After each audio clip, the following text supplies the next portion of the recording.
नमस्कार दोस्तों, अगर आप एमएसएमई बिजनेस चलाते हैं तो ये अपडेट आपके लिए काफी महत्वपूर्ण है। तो आइए आसान भाषा में समझते हैं। सरकार ने एमएसएमई डेवलपमेंट अमेंडमेंट बिल 2026 में कई महत्वपूर्ण बदलाव प्रस्तावित किए हैं, जिनका फोकस है पेमेंट जल्दी करवाना, डिस्प्यूट जल्दी सॉल्व करना और एमएसएमईज के लिए कंप्लायंस आसान बनाना। पहला बदलाव डिलेड पेमेंट। एमएसएमई के पेमेंट से जुड़े विवादों के निपटारे के लिए micro and small enterprises facilitation councils को अब ज्यादा स्पष्ट और सख्त टाइमलाइन देने का प्रावधान किया गया है। यानी कोशिश है कि पेमेंट डिस्प्यूट लंबे समय तक पेंडिंग ना रहे और उनका निपटारा जल्दी हो। दूसरा, पेमेंट रिकवरी।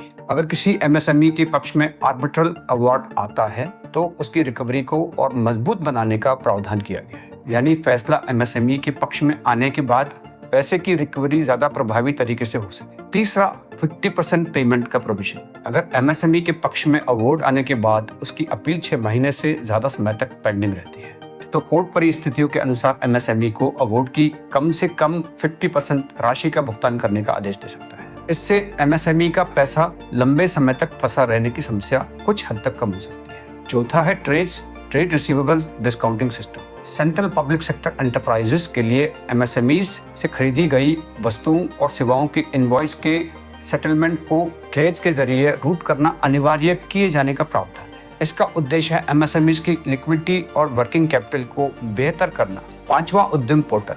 उद्यम पोर्टल को एक राष्ट्रीय डिजिटल प्लेटफॉर्म के रूप में स्थायी पहचान देने का प्रावधान है। यानी एमएसएमई के फ्री और वॉलंटरी रजिस्ट्रेशन वाले डिजिटल सिस्टम को और मजबूत किया जाएगा। छठा, कंप्लायंस आसान करने की कोशिश। कुछ अपराधों को डिक्रिमिनलाइज करने का भी प्रावधान है। यानी कुछ मामलों में क्रिमिनल सजा की जगह ग्रेडेड पेनल्टी और पहली बार चेतावनी जैसे प्रावधान हो सकते हैं। तो कुल मिलाकर इस बिल का फोकस है fast payment, fast dispute resolution, बेहतर रिकवरी, बेहतर कैश फ्लो और आसान कंप्लायंस। और एक जरूरी बात, ये अभी बिल है, इसे एक्ट तभी माना जाएगा जब आगे की जरूरी संवैधानिक प्रक्रिया पूरी होकर लागू किया जाए। ऐसे ही बिजनेस और एमएसएमई से जुड़े आसान अपडेट के लिए चैनल को सब्सक्राइब करना ना भूलें।